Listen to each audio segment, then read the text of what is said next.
Here's a quick tip. Look for 2-bedroom houses for sale in your area.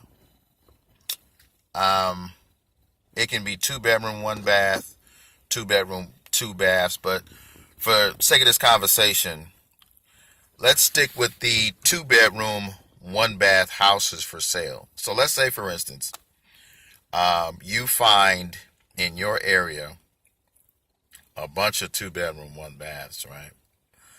What you do is this. First off, you find out what the 3-bedroom, 2 baths, or the 4-bedroom, 2 baths, or even the 4-bedroom, 3 baths. What are they selling for in your area? So let's stick with a 3 and 2, 3-bedroom, 2 bath. Hypothetically, let's say, for instance, that 3-bedroom, 2 bath sells for $200,000. Let's assume also that the 2-bedroom, 1 bath sells for 110 or 100,000. Okay, let's stick with 100,000. Easier numbers. So what people will do, especially investors will do, is because it's a 2-bedroom, 1 bath, they'll pass that deal up. Stop doing that. Stop doing that. I was taught that early on. Don't deal with 2-bedroom, 1 baths because they sit on the market longer and they're not desirable by families and that type of thing. Although those things may be true, you have to turn an obstacle into an opportunity. So, for example's sake, let's say that 2-bedroom, 1 bath, you buy it for $100,000. It takes you $50,000 to add an extra bedroom and a bath. Now you're up to $150,000. But remember, the 3-bedroom, 2 baths sell for $200,000. You kind of get where I'm going with this. Now, there's some there's some things that you have to take into consideration.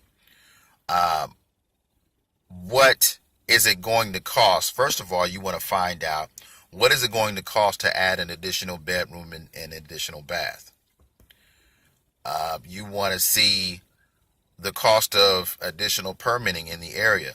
I would probably look for 2 bedroom, 1 bath with nice size square footages already. Also, you want to see if you can go up with the property as opposed to going out. There's a lot of places around the country where investors are what they're doing is they're called knockoffs. They're knocking off the top of the roofs, adding an additional bedroom and an additional bath, and oftentimes doubling the value of the property. It just depends on different variables. Like I said, you want to find out comparable wise, you want to find out what your 3 and 2s or your 4 and 2s are going for in that area.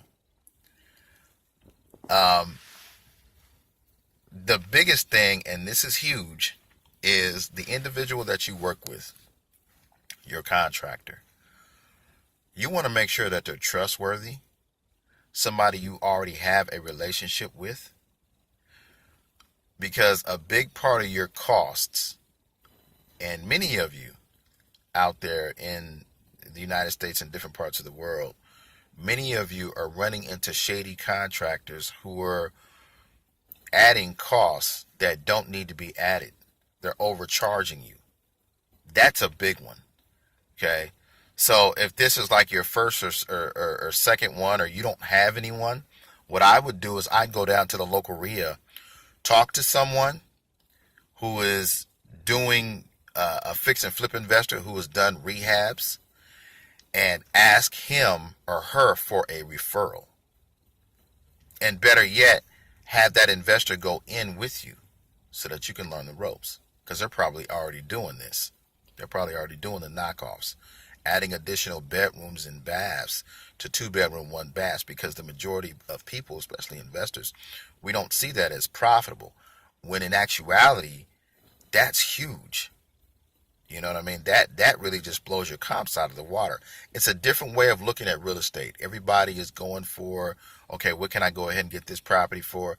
No, what if you bought the 2 bedroom, 1 baths in your area, and you bought them at close to retail because it's a 2 bedroom, 1 bath, and then you find out that the 3 bedroom, 2 baths go for significantly more.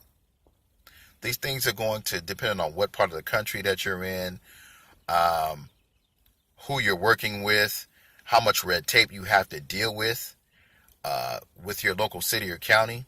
So obviously you want to go ahead and work with somebody who's seasoned, who's been there and done that, so that you don't get caught off guard with any surprises.